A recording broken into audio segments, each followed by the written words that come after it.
Welcome to Soft Launch, everybody. Back with another amazing episode. I am JC Mendoza. I am Samantha Santos. And this is episode 141. We're happy to be here. This is our second episode since our nuptials. Yes. And we're excited to be here. A lot's gone on in our lives, and we're excited to talk to you about it in our first segment called One Thing About We. And baby, what's one thing about you this week? Well, one thing about me is that I'm wearing my sunglasses today. Yes. And it's because I have a sty in my eye. Yeah. You understand? Yeah. I think I use. Isn't there a phrase about style in your eye? Yeah. When you take a pregnant woman's food and you go, I am liable to do that. Yeah, but yeah, I don't yeah. think I did. Yeah. Unless somebody I know is pregnant, I don't know that they're pregnant. Yeah. Unless you fucking grabbed a little something off Katrina's plate. Yeah. I didn't. No, I didn't do that. Could have. Yeah, but what I did do is probably use some expired makeup. I found like an eyeliner. I was like, oh, I haven't used this in a bit. And now I have a sty in my eye. Yeah. So it's just what it is. I mean, I did clean it. Yeah. But I don't know. Whatever. You're going to have to figure that out. Then figure that out. That's it. It's okay, because I feel like that's the first problem that you've encountered since we've reached marital bliss. Mm-hmm. And if this is going to be the first challenge, this is one that we can overcome. Yeah. And by we, I mean you, because I just don't fucking care. No, I'm kidding. I think you're hot no matter what. It does. They're gonna have to put. If they put a sty in your eye, I'm gonna put something else in it. You understand? You understand? Yeah, I understand. You go, my eyes a little swollen. Yeah. And it hurts. That's tough. I'm sorry. That's the worst part, but it's fine. I'll be fine. Just might have to call it work. Yeah. Oh no. Damn it. Oh guys, I'm so sorry. I can't make it I in get my a sty in my eye, and I gotta see a doctor in Miami about it next week. You understand? We will be heading down there, and you guys will hear all about it soon. But it's exciting. I think marriage has been a lot of fun lately. Yes. We've been really reveling. We made our return to the stage this weekend. We did make our return to the stage. We're gonna clap it up for ourselves on that one. Yes. What a fucking fun time. For me, that was by far the longest I've gone without doing stand-up since I started. Same. And I had a blast. I had a blast. I couldn't wait to get back on stage. Did you feel rusty at all? No. I actually felt refreshed. Me too. Yeah, like I thought I was gonna be rusty, but then I went on stage and I was like, oh. Yeah, I was worried that I was going to be rusty as well, and you let me know if this was your experience too. I found getting back on stage after 2 weeks of taking time off to get married and enjoy how being married feels and adjust to our new life, which isn't really all that different, but it was a big celebration. Yeah. It was a big emotional, not fallout like a drug, but just like you got to come down. What's an adrenaline dump? Yeah, it's an adrenaline Yeah. dump. That's a good way to put it. So for me, getting back on stage, I was nervous that I was going to be a little rusty, but I felt a lot more joy in the little things on stage. Because I feel like what happens the more, for me, I don't know how you feel. For me, the more I perform, the more hyper-focused I get on the margins of the tags, the punchlines, my setup, making sure I'm laughing on as I build to the punchline of the story. I really start to obsess over the small things.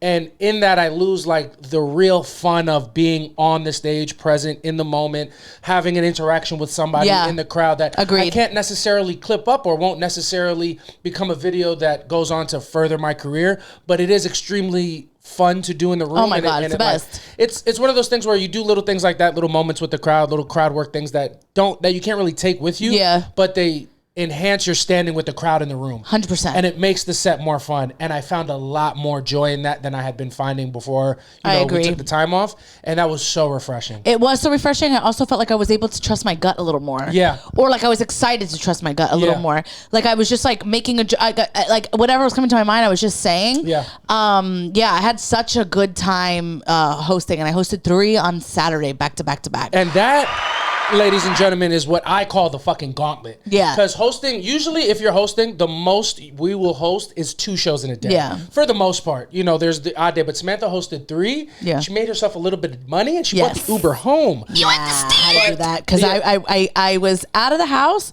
from 5:30 p.m. and we did not get home until almost 2 in the morning. Yeah, it was a long day, but if there's going to be a day to get 3 straight hosting gigs, it's going to be the first day where you come back. You know what I'm saying? Those are going to, because you're so refreshed. What's your favorite thing about being back on stage?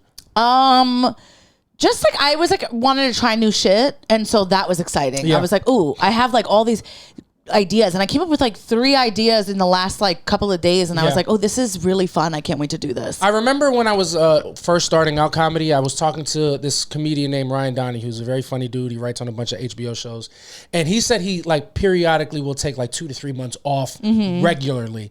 And he said that it helps him reconnect with the art and reinvent his passion for it. And he leaves and he comes back with new takes and new premises. Yeah. And hearing that when I was starting, I was like, that's fucking crazy. Yeah. I can't imagine taking that much time off. And now after taking 2 weeks off, I see the value in 100%. Coming back completely refreshed. Because I feel like oftentimes comics, especially in New York, I can't speak for any other scene, but it feels like we're running in place. 100%. Like we're on one of those walking pads. And like sometimes I'm like, I'm not going anywhere or doing anything. I'm just like doing this because I know I have to. Yeah. And there's no plan or anything. I'm just doing. You're working to work. Sometimes in New York, it feels like you're like running in quicksand, like you're running on a treadmill, like you're huffing and puffing and doing all this stuff, but you haven't actually moved at all. It feels like you haven't moved. Yeah.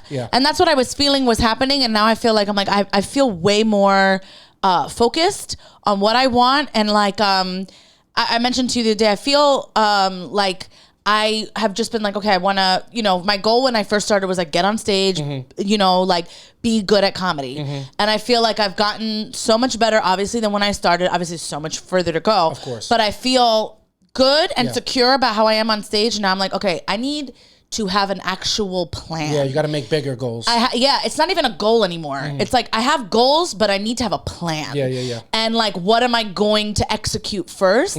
And that's like where I'm at. I'm like, okay, now I have these goals, and now I need to get there and have a plan on how I'm going to get there. And that feels exciting to me. 100%. Because I come from corporate where it's like there's a ladder. There's a defined structure in the way that things go. You work hard, you go for your performance review, you get a promotion. Yeah. It is not like that in comedy. There's corporate aspects to it, but it's not linear. It's not a ladder. It's not strict. It's not actually define how you move up. There's things that we think are important, getting past at clubs, getting a don't tell thing. Like there are things that we've made that, but there is no true answer to there how absolutely you advance. There isn't. And then I think I just like over the last 2 weeks of taking off, I was like, bitch, I'm my own boss. Yeah. Why am I like asking for permission to do things? Not like literally asking for permission, but like I feel like I'm, waiting for somebody to like guide me and lift me up. And it's like, bitch, I'm my own boss. Exactly. That's the fucking point of being in a business like this, is to have the space to make it your own. And sometimes, when you don't take the time off and you're just, essentially running the rat race or like, keeping your head down and working, you can't recalibrate while you're actively working. Yeah. Because you're taking too much of your focus is taken by what you're doing. Yeah. You have to take a little bit of time. Gotta take some time. Or if you have the time to take, you have to use it productively and really refocus on what you want. And I feel like these last 2 weeks has been that for both of us. 100%. Agreed. My favorite thing about getting back on stage after this time off, for me, honestly, because we took like 2 weeks off, and in those 2 weeks, I feel like so much in comedy for the world happened. Like Kevin Hart Funny AF was in the 2 weeks that we weren't performing. And the roast of Kevin Hart was also within that same period.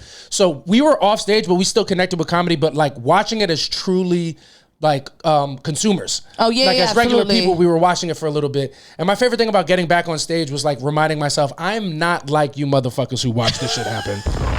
I'm a little bit different. I do this shit for real. Yeah, you know what I mean? Because yeah. like I was like, damn, am I like in those 2 weeks I had no stage time, and I wasn't like tripping, but I was like, fuck, like I'm just watching these. Yeah, I'm just watching consuming these shows. I'm watching my peers. I'm watching people I get on stage with all the time. All the time, get up there and crush it and do well and get opportunities that I would be so excited to have. But like, I was like, damn, I like it. This is fueling me as an artist, but I have no outlet because I'm not on stage. Yeah. And getting back on stage reminded me, oh no, I'm right up in this mix. Absolutely. I'm right here. I'm one of these people. I'm not as far from all the things that I want as sometimes it feels. And getting back on stage and doing well and having fun and reconnecting with it in a genuine, almost like kid-like way has really reinvigorated that and reminded me, nah, I'm one of them motherfuckers, man. Yeah, absolutely. If you guys haven't watched Kevin Hart's Funny AF show, you really should. It really, like, sometimes comedians will get things like Netflix is a joke and things like that, and they or might JFL. There's a bunch of milestones. Like regular people don't know about JFL. JFL is not. Nobody knows. Not selling no tickets, and I'm saying that because neither one of us got it. No, but and until one of us do, it fucking means nothing. You understand? And you can't get revived unless me and Samantha get it at the same time. You gotta do something. But you go, JFL is not like something that consumers do. It's more for the industry. 100%. But like Maybe Netflix is a joke. Like a lot of those things that you're watching, like if you're watching Netflix is a joke, it's like.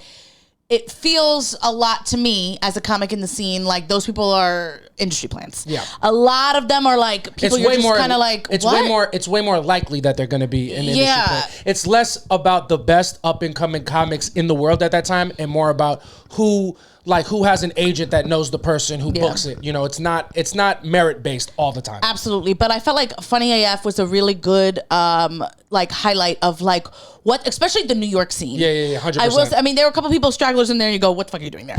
But you go, for the most part, there was only 2 people that I would say that I saw from New York that I was like, really? I know. But everybody else, it's like, those are dogs in the scene. 100%. Obviously, way more people in the scene should have been up there. Of course, and there's plenty of people to pick if they do future seasons. And there were a couple people that we saw get like the opportunity from the first New York that we were like, oh, that's interesting. And if you're a real fan, comment who you think they are in the comment section, because I will message you if you're correct. You understand? And Samantha will act like it's a big deal, but I'll send you a message and we can really talk shit, because I have no filter and I can't stop until something comes back to bite me. Yeah. I feel like you're talking directly to Maha because she's so tuned into the scene. Or whoever. Yeah. Take your guess. But no, Funny AF was so fun to watch. Everybody that made it through from New York is a dog, and a couple people who didn't. Yeah. So like it was really fun to watch, and it was really inspiring. The worst part about Kevin Hart's Funny AF is because Kevin Hart is such a star, and now Netflix is the platform for stand-up comedy. Watching regular people take in stand-up comedy has made me angry to the point of a terrorist attack. No. I think I could carry out a mass act of violence if I had to read one more person who doesn't watch shows' opinion on who's doing well, who's not doing well, and why they think so. It was, and you're not, if the fans don't know, if the people that listen to this podcast, I'm very big on threads right now. You should really get on threads. You should be threading with You Samantha. should be threading with me. I thread every day. If you think her eyebrows are nice and threaded, you should see what she has to say about things. Yeah. If I had to read one more civilian's like opinion on Funny AF, I was going to shoot up a fucking club. I was so over it. People like have no idea how comedy works. And like obviously as comedians, we rely on a consumer to like take in our stuff. Of course. But you go, not like that. Of course, it's a little bit different. Yeah, it's a little different. You go, who decides whether a person gets famous or is funny or is worth success? The crowd. Yeah. The crowd decides that. The public decides that. Who decides what is actually good? That's going to be us right here on the couch. You understand? If you're a consumer of stand-up comedy, you can like whoever you want to like, and there's a valid reason. Yeah. And the reason you're connecting with that person and you like what they have to say, there's meaning behind it. Yeah. It is important.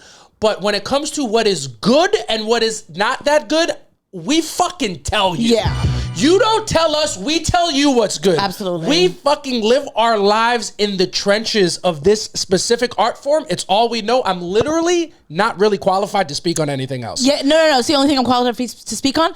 And then the fact that I wish I could do it where my threads were only going to the comedy community. Yeah. So it's like put up a thread and then like I had, regular fucking people in my comments trying to argue with me about comedy. It's like, babe, you're a fucking loser. You're a loser. You don't know what the fuck you're talking about. And then they're like, I had some bitch try to really be like, well, babe, I don't think you're funny, not one bit. And I'm like, babe, I haven't wrote anything funny on this. You don't know my body. I'm not joking right now. That's why it's not funny. And I'm like, bitch, I'll fucking smoke you. Yo. Are you kidding me?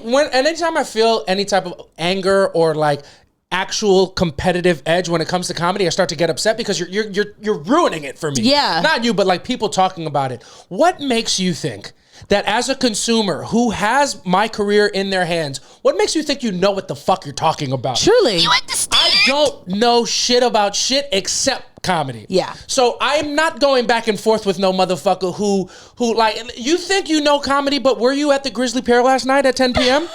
You understand? Was that you or was that me? Yeah, was it you or me who was in Bushwick performing for 7 people and a dog at a bar that is out of order now? That is no longer In existence, with us. It's no longer. It's permanently closed on Google Maps. Was that you or was that me? Yeah. Damn, if it was me, I kind of, if I was you, I might just shut the fuck up when somebody was talking. Yeah. Who could actually tell you something about something. Yeah. You go, was it you and me that was at a bar in Canarsie that the show didn't start for 3 fucking hours and it didn't pay me any money? Who was it? Who was it? Which one of us? Because I know I was there. Unfortunately, I wish I wasn't, but I was. But that's No, yeah. And also, go. the people, people are insane online. And like we talk about it all the time. Yeah. But you go, if you read my threads, first of all, you'll never catch me talking shit about anybody in the comedy scene on threads. No. You know what I mean? You understand? You'll hear it here first. You'll hear it here or in conversation anywhere that I also am. Yeah. Or in the backseat of a car if JC's feeling comfy. As you know, if you're new to the pod, JC, if he's in the backseat of a car, he will just be talking shit and doesn't care who he's talking about. If you want to know how I feel about politics, about comedians, and if you want to know the truth about how I feel about women, moonlight as an Uber driver. You understand? Because I'm going to be real fucking honest with you in a way that a barber could never get me to open up. Yeah. So, I'm like, I thought Usama should have won. Yeah, of course. But like, I was like, no hate to Ron, whatever. I was like, I just think that Usama was better. 100%. And people being like, bitch, then you don't know comedy. And it's like, bitch. Bitch, you don't know comedy. Yeah, and it's just like, they're like, oh, that you must not be funny. You must be a fucking loser who has nothing going on in their life that you can't intake anything without being aggressive about it. You get the fuck off my page and poof, now you're blocked. You'll never see my shit again. And sorry to you because my shit is really good. 100%. It's that was the one drawback about having Funny AF take a big center stage. It was so dope to see comedy in that way because whatever you want to say about Kevin Hart, that motherfucker puts on for stand-up comedy more than any comedian that you like, that you know, that you've ever watched. Yeah. What Kevin Hart is giving back to the comedy scene is something that hasn't been done by Dave Chappelle. It hasn't been done by Eddie Murphy. It hasn't been done by Bill Burr. And those are great comics who I'm sure have paved the way and made space for a lot of people that they think are funny and other people. Kevin Hart has the Heartbeat Network that he puts specials out on. This is like his third comedy contest show. Like, in a world where like America's Got Talent has so many other types of variety acts, like something stand-up based with motion, only Kevin Hart is doing that. And he's getting up there. He's watching every set and he's giving himself to it. He's laughing. He's enjoying. If you want to know how comics actually are when they watch other people's set, watch Chris Rock when he watches everybody go up because they're fucking nightmares. Truly. It is not fun to perform for a comic who's actually judging you because they can never get past their own projection of what they would be doing on the stage. Absolutely. If you want to know what an open mic in New York City is like, watch the episode where Chris Rock is a guest judge on Funny AF and you go, that's exactly what it feels like. You go, you're bearing your soul on stage and it's just a guy just being like, wow, that joke never ended. Yo, for real. Fuck you, Chris Rock, your special sucked. I'll punch you again for Will Smith. Go, Chris Rock pissed. It almost is a trauma response when I was watching it. I was pissed at Chris Rock because as a comedian, that's one thing, but as a man who's also checked you out, I'm like, motherfucker, you're supposed to be cool. Oh, yeah, that's right. You understand. Never mind what I said about Chris Rock. He's got great taste. No, Chris Rock I think he quite like me. Yeah, Chris Rock has great taste, got a good eye. He's not fun, and that's more how it is. And Kevin Hart makes it fun in a real way that paves a legitimate opportunity for people. Yeah. You see him dying laughing when comics are up there who've been doing it way less than him, who probably have not reached the level that he can reach on stage. Like, there's plenty of great comics on the show, but like Kevin Hart's one of the greatest to ever do it. You know what I mean? Well, he just act like he's not, but he loves it so much that he can really enjoy it. Yeah. And that is the best, I think, the best depiction of stand-up comedy that's been in mainstream media in the last 20 years. 100%. And it fucking puts an end to the way white comics talk about comedy. Yes. Because they're like, I can't believe anyone pays to see this. And it's like, what are you talking about? Yeah. What we do is awesome. 100%. You don't have to be like this martyr, like, this is so fucking stupid that we do this. Like, that is what it's like when you're sitting at a table full of people who've been doing comedy since they're 15. They have no personality. And they just are like, man, what we do is so fucking dumb. All these people are so fucking stupid that are coming to see us. Like, this is so stupid.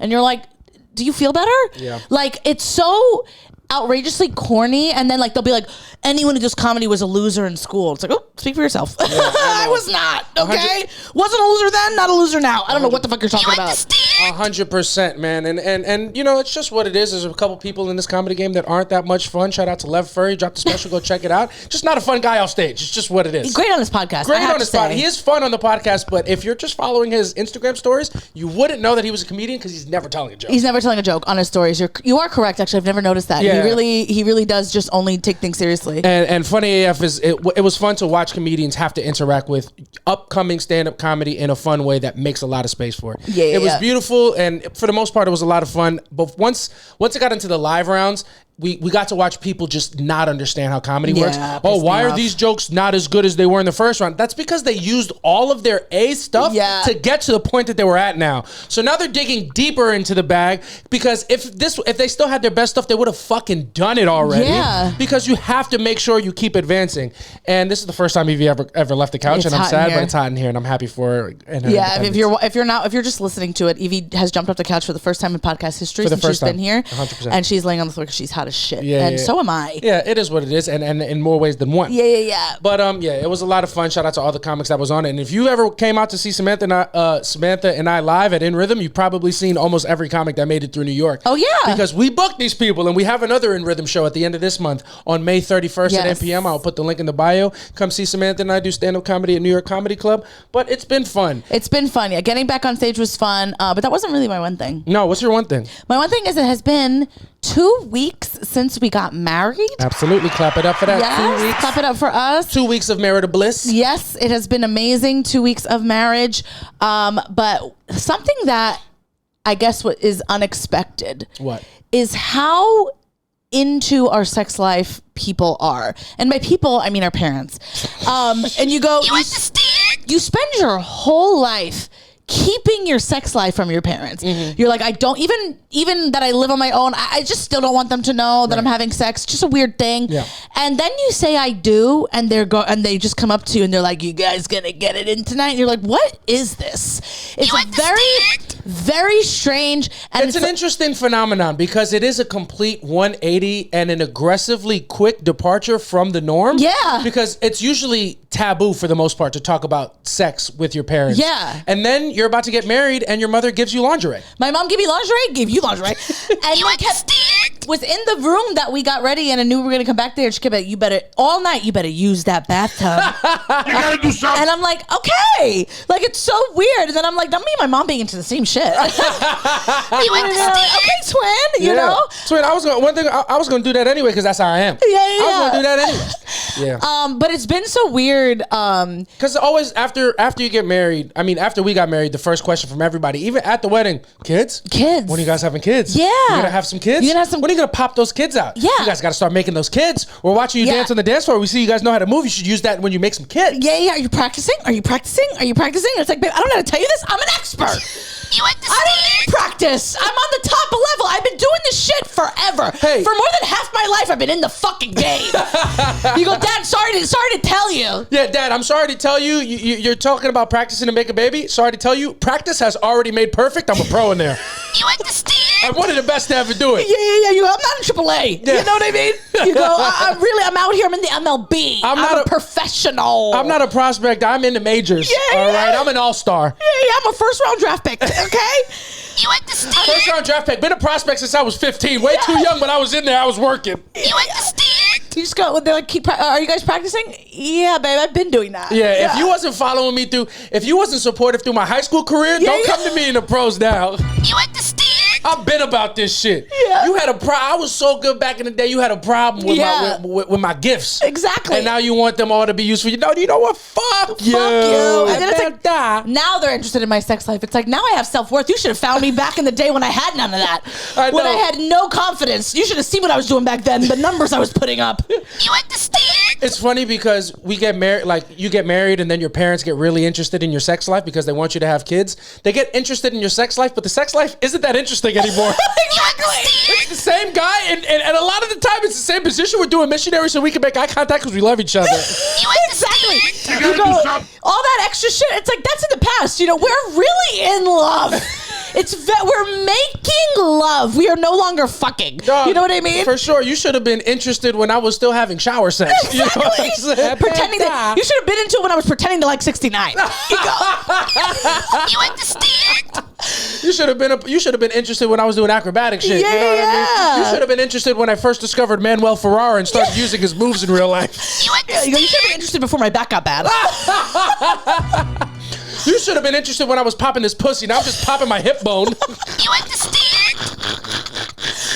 Yeah, you just go. They're asking now. I'm like, you don't even want to know what we're doing in there. It's just real. It's real intimate shit. Yeah, I mean, there was a point where, like, not really, but I'm sure there's a point for us. You know, there's a point for people in their 20s where if their parents ask them about their sex life, it's like, yo, you couldn't imagine the stuff that I'm getting up to. Yeah. Now we're in our 30s, we're married, and you can imagine it very clearly. Yeah. It's pretty simple. 1 + 1 = 2 stuff. Yeah. We're not doing all that extra shit. And you go, thank God. You go, thank God. You go, I remember when I had to pretend to like all this extra shit. You go, I'm exhausted. Yo, 100%. One of the benefits to like of being with one person and growing with them and getting married is that now I don't have to act like I love to keep my arms up while I'm in missionary. That's exhausting. My arms start wobbling and I have to like push your head to the side so you don't see me about to falter. Yeah. Now I can just get up in your space and you can just hold me. Yeah. You know what I mean? You can be held. Now I can finally be myself. Yeah. You know what I mean? Now I don't have to act like I love contorting your legs in positions that make no sense. Yeah. Just fucking move this way. Yeah. Let me get right where God intended for me to be. Exactly. And let's get to it. Yeah. You go, I'm so thankful that I'm with you because like I love sex with you. Oh, it's amazing. But what I love more is not having to lie that from the back is my favorite position. I don't like it like that. I want to feel intimacy. I want you to hold me. Give me a kiss. That's so funny. You just shattered my perception of the beginning of our relationship. You gotta do something. So funny. I thought you loved it. Faking it. Well, no. It's exciting because it's exciting being with you for so long and being married and getting one with each other because we can stop acting like reverse cowgirl. Is that fun? You understand? You're looking the other way. I can't fucking see shit. Yeah. I don't know. Let me look at you in your eyes. You're in reverse cowgirl, and you're probably your face, for all I know, could be like this look. Yeah. No exactly. doubt, buddy. Yeah, you look the other way. It's like, how am I supposed to look into your eyes when I'm telling you I love you? You understand? Yeah, it's such a funny thing. It is funny. Yeah, that might be more not a you thing, but I think that's more of a woman thing because I be on this podcast. There's hours of footage of me being way too open about our sex life. Yeah. But it is funny to see now people are interested. Yeah. Now people are interested because God is involved. That's strange. You know what I mean? Yeah. And you go, God wasn't actually there. I went to Catholic school. I know he's only there if you're in church. It's funny because Samantha and we got married, and usually that's a covenant between a couple and God. We got married, left God out of it, brought the government in. Exactly. We just want to be married legally. This is literally backwards. We've come so far as humans that we've ran and sprinted in the opposite direction. Well, you look at me and you go, I'm a woman of God. Jesus was there. I invited him. He got my invitation. He responded. 100%. You look at us, you go, God, hopefully God was there because the government's still not involved. We haven't filled out our marriage license. Yeah. We'll do it. It's fine. It's just what it is. But yeah. It's a very funny realization about the difference between, just dating and then, being married is your parents' involvement in your sexual endeavors. Yeah, they are obsessed with what you're doing and they just want you to have a baby. They want you to procreate. Your parents just want you to procreate. So badly. It's just human nature. Yeah, like when you're having a kid, I'm like, I already have 2 and it's you, mom and dad, okay? You understand? Well, these are my children. They're 72. Yeah. They can't eat solids, only softs. Yeah, exactly. They love applesauce. That's true because you get older and, you get older and there does come a time where every child starts to raise their parents. You look, most people, it starts around 70 years old. And then for me, it started when I was about 12, raising my father to be the you did do a good job. No, I'm just kidding. I tried my best. That young man is making a woman very happy. All right, they're good people and they're trying their best. They're trying their best, but now it's like I'm making appointments for my doctor's appointments for my parents. I'm like, I don't even want to make my own. Yeah, now I have to make yours. Yeah, I don't want to make my own appointments. I make no mistake. I still want to go to my pediatrician. Yeah. And now I gotta make appointments for you. Yeah. You go. My parents are like. They're like, no, she knows me. You got to call her. I'm like, listen, I only do ZocDoc appointments for me. I don't like to talk to nobody. And I got to call places for my parents. It's crazy that as we get older, we start to raise our parents like, no, you got to call this one doctor because this is the one that I usually deal with. You got to call her. And I got to be like, hey, phones are not for phone calls anymore, fucko. You understand? What's the website? Yeah. You go, I don't know if I've told this on the pod. I asked my mom for a picture for the link of something, and my mom took a picture on her phone of her screen on her laptop, sent me a picture of the link. About that. And I was, oh my God, I wanted to fuck. I was like, ah! Are you kidding me? So funny. Yeah, you just go. It's like literally having a toddler. Yeah, it's true. You raise them at a point, and they want to know when you're going to procreate. It's like I'm not giving you a sibling. Yeah, I'm not asking for a sibling. I'm done. My tubes are tied. It's because one, together we can handle one. One, yeah. Two, it's rocked me. Two rocks your world. Yeah. Two changes everything. And then a third one on top of that in this economy? Yeah, too much. Oh, God forbid. Not with the state of the world. Not with the state of the union and everything like that. But other than that, marital bliss has been a lot of fun. We've been, people say marriage is the most difficult thing, and I'm waiting for that part, okay? And people say marriage is really tough, and you must not be happy because it's pretty easy. You understand? I can't wait to transition into being a content creator that's only been married for a month, and I'm like, marriage is like really easy. Yeah. And here are my tips to make your marriage work. Do you have actual tips to make your relationship work based on everything I know? One, you must absolutely, unequivocally listen to this podcast or make it. Yeah. That's the only people I've ever seen. And then after that, there's a lot of room to just be different, but you got to listen to or make this podcast. Yeah, 100%. It's the only way you're going to make it. It's the only strategy you have. Yeah. Did you have one thing this week? My one thing about me this week, man. Shit, man. If you can't tell by my hat, the Knicks is in the Eastern Conference Finals, baby. Shit is fucking lit. We were here, the Knicks, we were here in the Eastern Conference Finals last year, but this year it feels different. Yeah, it feels different. It feels a lot. Year. Let her stay there if she wants to stay there. No. It feels different. Like last year, we were like, we can't believe we're here. We probably don't deserve it. I know. That series against Boston last year, you go, that was our finals. We did not think we were going to beat Boston, and we did, and then we kind of shot our load a little. Yeah. But you're used to that. Yeah, this year, that's not going to happen. This year, that's funny. Yeah. Don't disrespect me. Don't disrespect me when I'm excited about my Knicks. Don't talk about my dicks when I'm talking about my Knicks. Yeah. You understand? But the Knicks are in the Eastern Conference Finals. We play the Cleveland Cavaliers, and make no mistake, there is no better time in New York City than when the weather starts to turn nice and the Knickerbockers start to turn up their performance late in the playoffs. Yeah. There's nothing better than New York during a Knicks playoff run. It is really the best. You go, there's crime is down. Yeah. Violence doesn't exist. Yeah. The only violence that exists in a city where the Knicks are deep in the playoffs is right outside of Madison Square Garden when they trampled J.R. Smith by accident because they were excited about winning a game. Yeah. I haven't seen anything about this. Is he okay? He's fine, and he's still a fan, but it's just so exciting. Dudes are nicer. Yeah. The place is buzzing. I fucking love it here. Yeah, when the Knicks are in the playoff, it feels like it's 9/11 again. You go, the city is just united, and I mean that in a good way. 100%. The city's united. You see people, you go, God bless. You 100%. 100%. God bless. Never forget. Yeah. Never forget. We came together. We do something special. Yeah. And I'm really excited about the Knicks this year. They have an opportunity to win a championship for the first time in my lifetime, and also an opportunity to go back to the finals for the first time since 1999. This shit is special. Do you feel any connection with it? As excited as I do? No, I feel super connected to it. What's your favorite thing when the Knicks are playing well? Because you have a different perspective. Like, what's your favorite thing about the city or like the playoffs? Oh my God! Well, like I'm a New York bitch. Yeah, 100%. And I just love seeing all you guys in your Sunday best. Do you know what I mean? And by Sunday best, we just your Knick gear. 100%. Like all day, like every day, I see somebody in something Knick, and it's like. It's really, obviously there's women that are fans too, but obviously more men. Yeah. And it's funny. It's just funny to see. It's like you guys are just reverting to being toddlers. You're just wearing like Paw Patrol. 100%. Everyone know like, I really fuck with this. Our special interest is absolutely broadcasted to the world. Yeah. And it's the funniest thing because, like, as a dude in New York, right? When you walking around with a bad bitch, you're going to get a couple looks. Yeah. Never does anybody break their neck more than when the Knicks are in the playoffs and I got Samantha head to toe in Knicks gear. Yeah. Because they go, damn. So I'm trying to be like, you out here, man. Yeah. And I'm like, man, you see it, man. You see what I do out this motherfucker. I got to dressing up for me. It's a different vibe. I think when the Knicks are doing well in New York, that is the best example of what untoxic masculinity looks like. 100%. Though that's the way that men should bond. Yeah. They're just like not afraid to catcall you. You know what I mean? They are hanging out of their car. Let's go Knicks, Brunson! Yo. And you guys are just doing little catcalls to each other, little whistles to get your attention. Like JC, it's my favorite thing. We'll be walking and he'll see somebody in like a Knicks hat or Arsenal. But for right now, it's like a Knicks hat. He'll see them across the street, and then sometimes like the other guy will be a little shy. Yeah. So then he'll just do a little salute. Just to let you know, like he sees you and you see him. It's so funny because they're like, no, I'm shy. I'm shy. What if he doesn't see me? What if it's not? What if he's not excited? What if he's not a real fan? He's just wearing the shirt because he likes it. Yeah. It's a very cute thing. You look at me and Samantha. You go on Sunday. I said what's up to a guy in an Alvarado jersey. I was like, hey, nice jersey. And I was wearing a Puerto Rico jersey. He's like, hey, nice jersey. I was like, I'd fucking die for you, buddy. Yeah.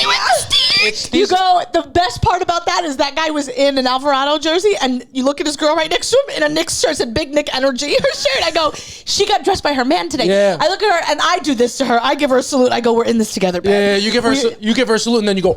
Yeah, you look at her and you go, I too have to dress like a really tall black man to turn my man on during this time. It's that time of the year. You want my heart just like Josh. Yeah. All right. You go, JC did not cry when I walked down the aisle in my wedding dress. He cries when I put on a Brunson jersey. Just kidding. He absolutely cried when I walked down the aisle. What are you talking about? He's a fucking pussy. No, I'm just kidding. It's true. He's my baby. And true, they say you are what you eat. And, Yeah. you know that's right. Yeah. But it's what it is, man. New York is a magical place. And honestly, all my sports teams are doing pretty well. The Knicks are 4 games away from going to the finals. Arsenal has 2 games left in their season. And if they win both of them, they will go on to be the greatest Arsenal team that's ever existed. Oh my gosh. And it's unreal. I can't believe this is happening. I'm starting to get suspicious because wait, what's going wrong? Yeah. You want to think about me? Call me Samantha Santos. I'm looking up in the sky like Willem Dafoe in that meme, waiting for the other shoe to drop. You understand? Because How's it things have feel? been going so well. I'm like, I'm married to the love of my life. The Knicks are fucking on. The Knicks are in a deep playoff run. Arsenal's the best team that they've been in 20 plus years. I'm like, who the fuck is who's trying to butter me up for something terrible to happen? Yeah, you're like, who the fuck is gonna croak? Yeah, you go, God, what's your fucking plan? You're trying to fucking fatten me up for something. Yeah, you're like, show me your cards, Jesus. What's going on? You know what I feel like? I feel like the kids that Lord Vecna took when he was trying to, like, he puts them in a house, he gives them candy, he makes them all happy because he's using their minds to take over the world. I go, Vecna, what are you doing? What are you setting me up for? Yeah, weird. Whose bidding am I doing? Yeah. You go, something's going on. Something's going on, man. This shit is, it feels incredible. I feel so lucky, and I just don't know what to do next. Yeah. I don't even know what to be sad about these days. You're like, I'm terrified. Yeah, I'm more scared that I'm as happy as I've ever been, and I'm more scared than I think I'll ever be. Yeah. Because I just, I feel like I'm reaping the benefits of a life earned. Yeah. And I just don't know what's next. Yeah. You go, what is going to be? I don't know what Knicks people's like personality is going to be if we win something. Yeah. When we win something. Because we're so used to being like, these guys, they let me down all the fucking time. Yeah, and now it's like, 100%. that's not going to be our thing anymore. Let me be honest with you, Samantha. I think that I was born to be a winner. You understand? And I'm not joking. I am so prepared for the grace necessary to handle success that it should just be given to me without me working hard for it. I feel like maybe an identity crisis might happen, but that's a fucking way better problem to have than the problems that we have now. Yeah. So and I think it's important, especially in New York, for that to happen, for us to take away this fucking, there has been such a currency, especially in New York, especially as a New York man who likes very specific teams in sports, where you start to build your personality around, these fucking guys every year, but I won't leave because I'm loyal. It's like, all right, let's give this motherfucker some success so he can shut the fuck up. Yeah. I can't stand I get it. There's currency. They let me down for years, but shut the fuck up and enjoy the ride. Yeah. And have some fun and be prepared to accept success in a very real way. Because if I hear you complaining next year after we already won, I'm going to lose my fucking shit. You go. You understand? You go, you're just talking about the Knicks because you talk about the Mets or the Jets. You go, they deserve to feel as beaten down by that team. You go, the Mets have won more recently than the fucking Knicks have. Yeah. I go, it's become a personality trait and we derive currency from it and it needs to end. Now we have to get prepared to be success. Yeah. Buddy, get ready to be happy because if you're fucking ruining my time when we win, I'm going to be fucking upset and annoyed. You go, just getting, you know how with sports you get superstitious? Yeah, superstitious. I just thought the other day that the Yankees have not won a World Series since my best friend David Pena watched one season of baseball in his life and he really enjoyed it, and the Yankees won the World Series that year, and then he's never watched again, and we haven't won since. So I sent him a text the other day and I was like, hey, I'm gonna need you to lock in. That's hysterical. You understand? David locking in for a gay man locking in for the New York Yankees for one season, and that season being their World Series season is like me starting Vanderpump the year of Scandival. Yeah, it's exactly like that. It's the same thing, and it's insane luck, and you gotta do your part. Yeah. You know what really turned him off is that year after we won, they traded. Who was the guy who was like best friends with Cano? The short, stocky Spanish guy. Melky Cabrera? Yes. They traded him, and David was like, why would they do, like, he was over it. He was like, they're trading, I'm watching for these guys. Wait, Candy's not coming back this season? You understand? Yeah, shit gets real, man. Yeah, David drew the line at Melky. Yeah, and Melky Cabrera, he was like, Melky. yeah, he was like, why? He's like, why did they get rid of him? And I was like, they do that sometimes. You can't really get like attached to these guys. And he was like, and for that reason, I'm out. That was Samantha when we traded Dante DiVincenzo. I had to beg you to stay. You had to beg me to stay. I had to show you. I had to tell you immediately. Samantha was so upset. Yeah. When Dante DiVincenzo got traded from the Knicks to the Timberwolves, in order to keep her on board of being a Knicks fan, I had to tell her that Karl Anthony Towns was dating Jordan Woods immediately. Because that's the only thing. Because she's like, well, now a third family's been affected. Well, yeah. The Woods, the Kardashians, the Smiths, and the Mendozas. Yeah. You understand?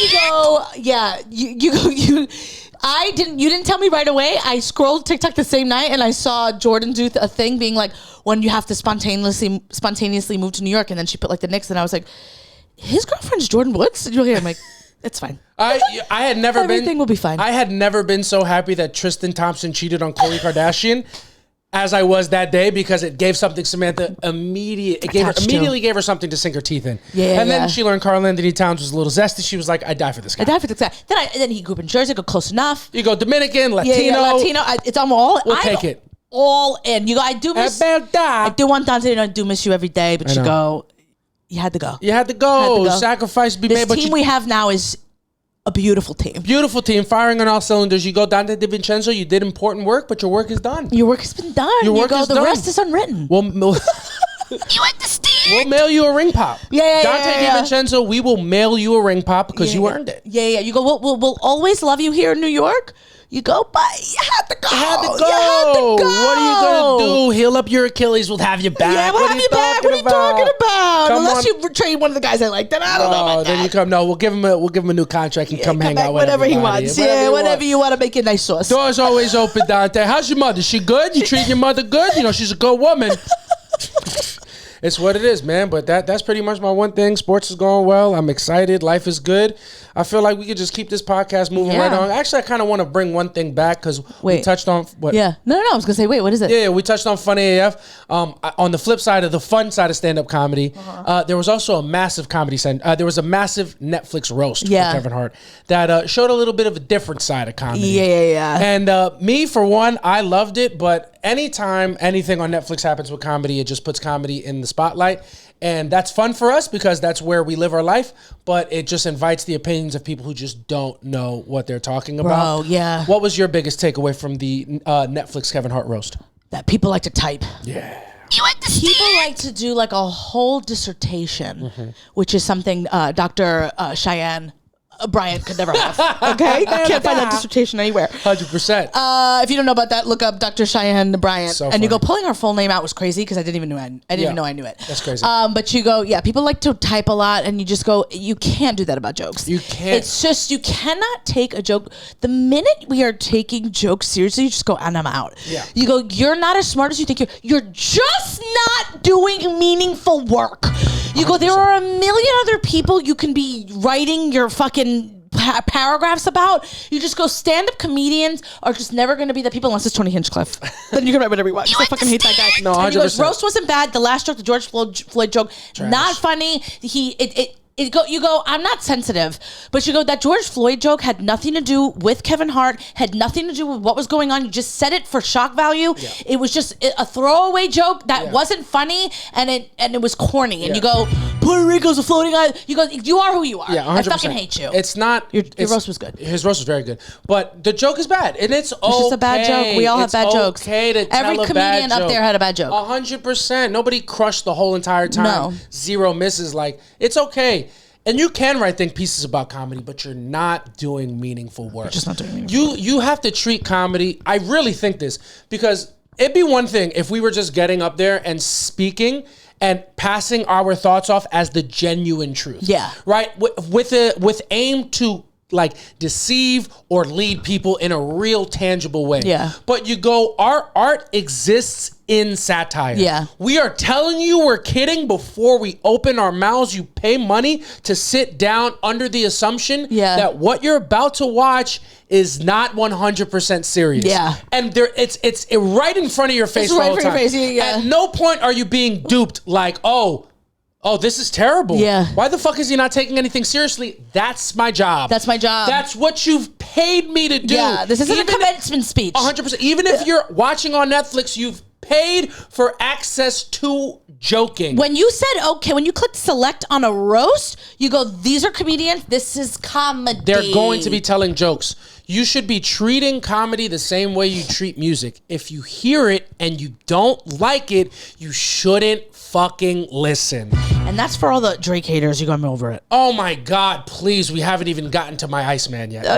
God. One thing at a time, I'm going to have an aneurysm. You understand? But when people really break down comedy and why something's problematic, you're just like, and I feel you because I had a moment in 2020 when everything was changing and you know people's eyes were being open to systemic racism for the first time and people were becoming radicalized in an important way. That's meaningful work.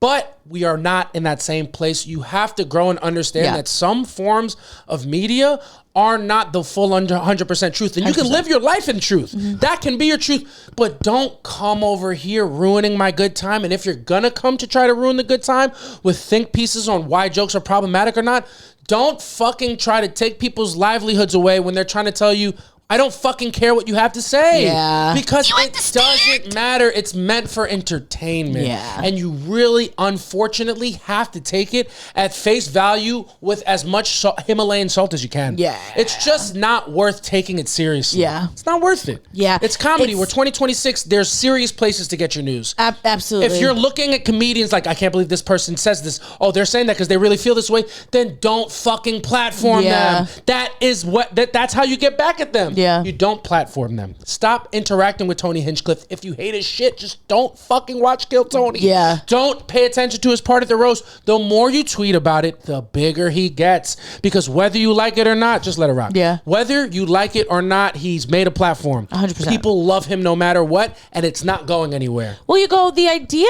that you not liking someone now, you have to make everyone get on board with you. It's like, what's that? That's a new thing. It's like this validation thing of being online. It's like, hey, I don't like so-and-so, and here's why you shouldn't either. Yes. And it's like, why do you care if people like something? 100%. You know what I mean? I hate Tony Hinchcliffe. He has never once come across my algorithm because I don't interact with any of his stuff.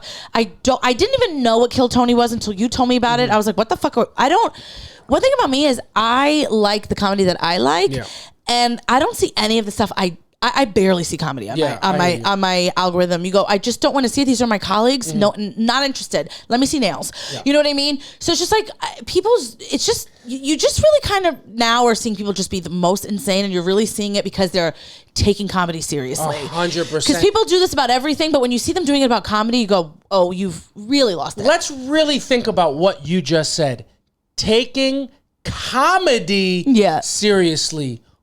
Are you fucking stupid? Yeah. You understand? Are you stupid? It's literally a joke and they're not even trying to hide the fact that they're kidding. It's so fucking dumb to come over to this space and be like, they're not being truthful, they're not being real, I don't like what they're talking about. If you want to hurt them, don't pay attention. Exactly. Apathy works more than hate, because when you try to stir hate and you try to get people on side with you, like maybe you find a couple and that feels good, but you fucking militarize the people who disagree with you, and that makes who you hate so much more powerful. Exactly. It's so true. God. It really is.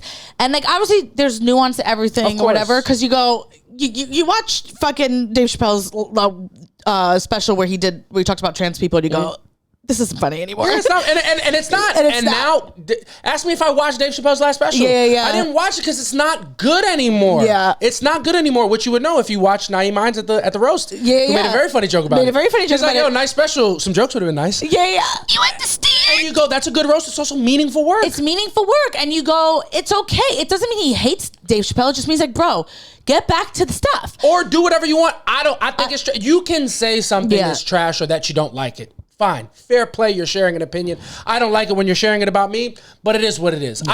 I think you can use your time in a better way, but do what you do. when you're trying to like mobilize people to agree with you, It's weird. Now you're a weirdo. Yeah. Now, how much real estate does this person or thing that you don't like take up in your head? Yeah. What a miserable way to live. Yeah. My head is full of shit that I love. I know. Oh my God, it's full of missionary. It's full of fucking more missionary. I love certain things, and that's what I think about. Yeah. You thinking about things you hate, you're a miserable fuck. Yeah. That being said, it also brought people's opinions like not even super negative, but like a shout out to my good friend Victor, friend of the podcast, one of our good friends. Yeah, he was like, I like the roast, but I don't think Shane Gillis was the right host. And I'm here to tell you, shut the fuck up. You understand? When Kevin Hart does something, it's right. When Shane Gillis is the host of the roast, it's because he's the best fucking comic on the planet right now. You don't know better than me. You don't have an opinion. You have an opportunity to ask me what's right and wrong. And just fucking take that. And that's that. And that's how I feel about it. And that's how I feel. But it's also, with that being said, you go, I'm very sensitive, and I would be on stage if they were roasting me, and I'd be crying. No. You go, I want to write so badly for a roast because I think I'd be great at it. Yeah, of course you would. But you go, but I'm off limits. Don't say nothing about me. No, you go, I can't. I'm not built that way. And I'm also very much sick of not the only opportunities. We get a bunch of opportunities, but people want us so badly to roast each other. And you go, hey, we're not these comics that care more about comedy than each other. So like, you're never gonna see me on a stage roasting JC on a roast and talking about his insecurities. You're just never gonna see it. Stop asking. 100%. It's not. It's like, we both care about comedy, but we also respect ourselves, and we don't think we have to slut each other's insecurities out to advance in our career. If we make a joke on each other, we're on stage, that's different. But like a roast battle, I'm not where doing you and that. I are going 1v1, what a fucking nightmare. I would literally never do that. I don't like that form of comedy. A roast, however, I think is fun. Like seeing it like again, like, because it's a lot more good-hearted in nature. You're just making fun of each other unless you actually don't like the person. So like a roast like that, I would love to be on a dais. I think that would be mad fun. I would love that for you. You go, if they say anything about me, I would cry in the back. I would love to be on a dais and be one of the roasters. That would be so much fun. It's actually but then it's like someone might come out, someone you think you that likes you, and they don't, and you find out that way, and you go, ow, that was personal. Of course, but that's funny though. No, I'm so sensitive. You're not going to learn that somebody doesn't like you in a roast. You're just going to learn how on it people actually are.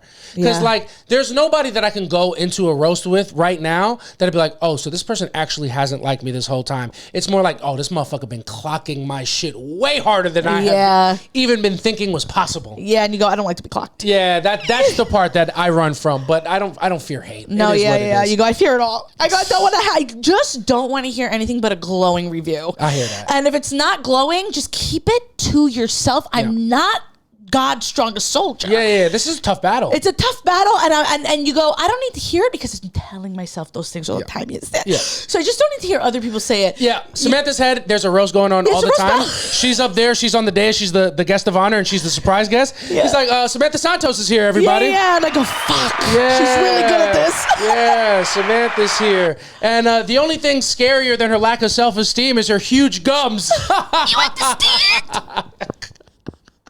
I don't have huge gums, so I don't have huge teeth, though, and I think that's what you meant. And so we'll talk about it after the podcast because it hurt my feelings. Damn, that was almost a perfect roast joke. But no, that's what your head is like all the time. That's what my head. There's literally, there is a Netflix roast happening in my head. There's the roast of Samantha Santos is constantly happening in my brain. You go, unfortunately, JC, I am gonna have to take that premise to stage. Oh no. It's my brain. No, but it's my literal premise. You can't do stuff like that.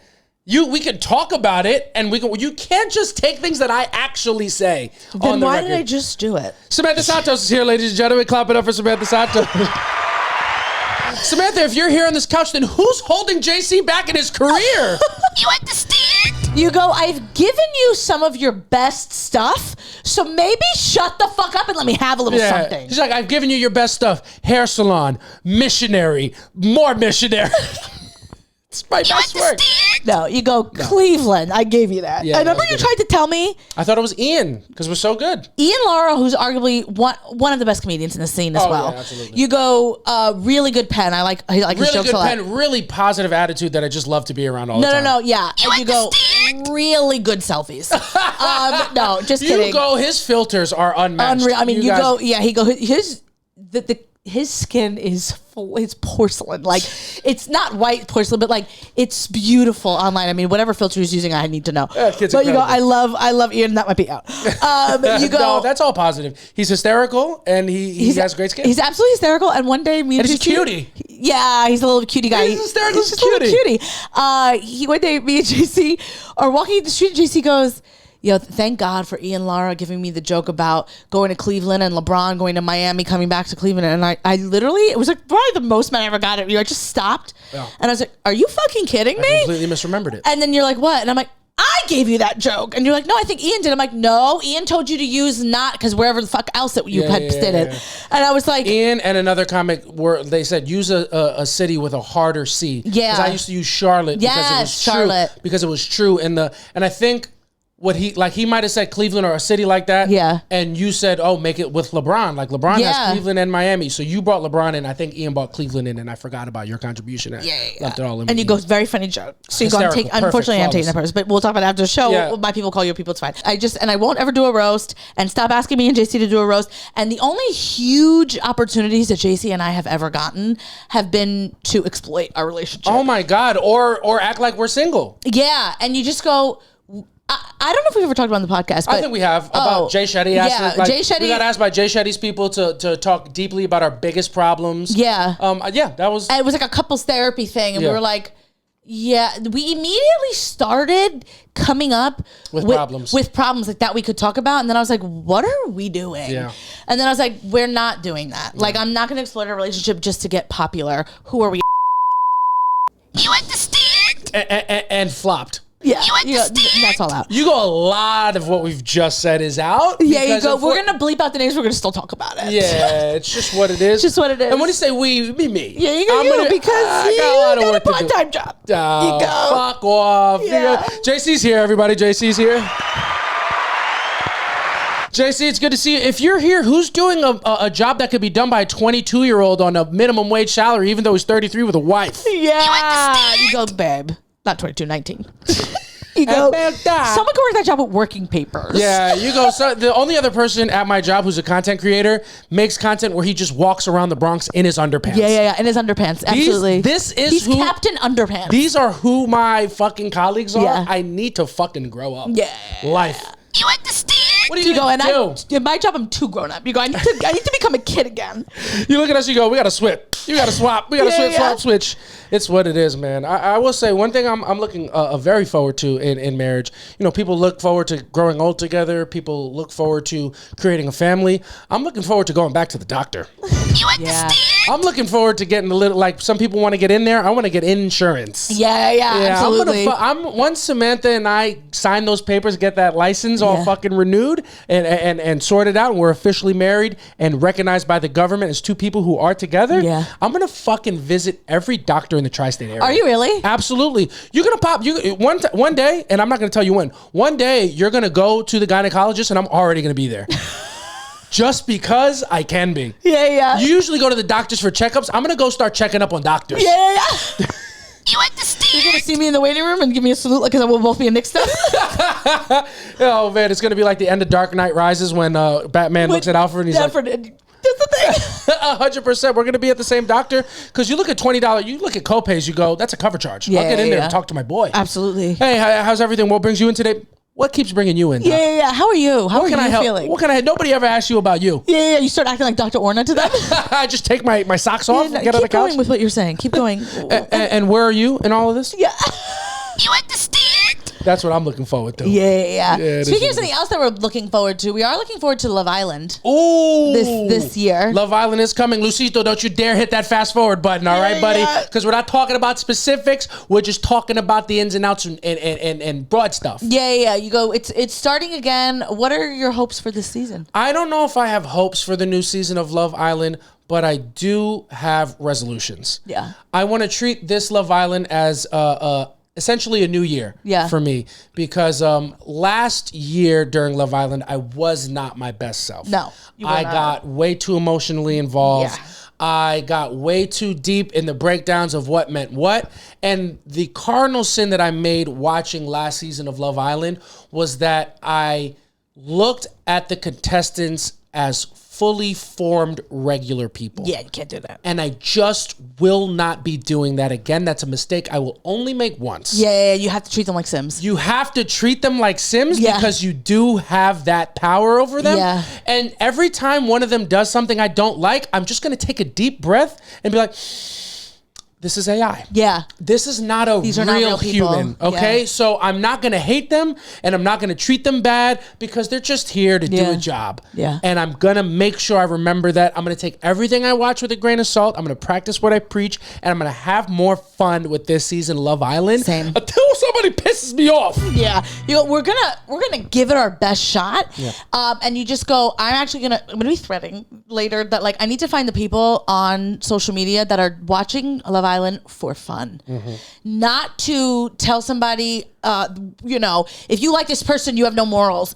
I just can't deal with people like that. You just go, I just want people to go, I like the way she dresses. I think she's fun. You go, people hated Hannah because she was having sex on camera. You go, love that bitch. Yes. Fuck everybody you want. I just want to have a good time. So that's going to be my main goal. I want to have a good time. You're going to have a good time, Samantha. Summer should be fun. It should be fun. Samantha, put your right hand up right now. We're going to look at the camera. We're each going to say different intentions and promises that we're going to keep for our Love Island viewing experience. Okay.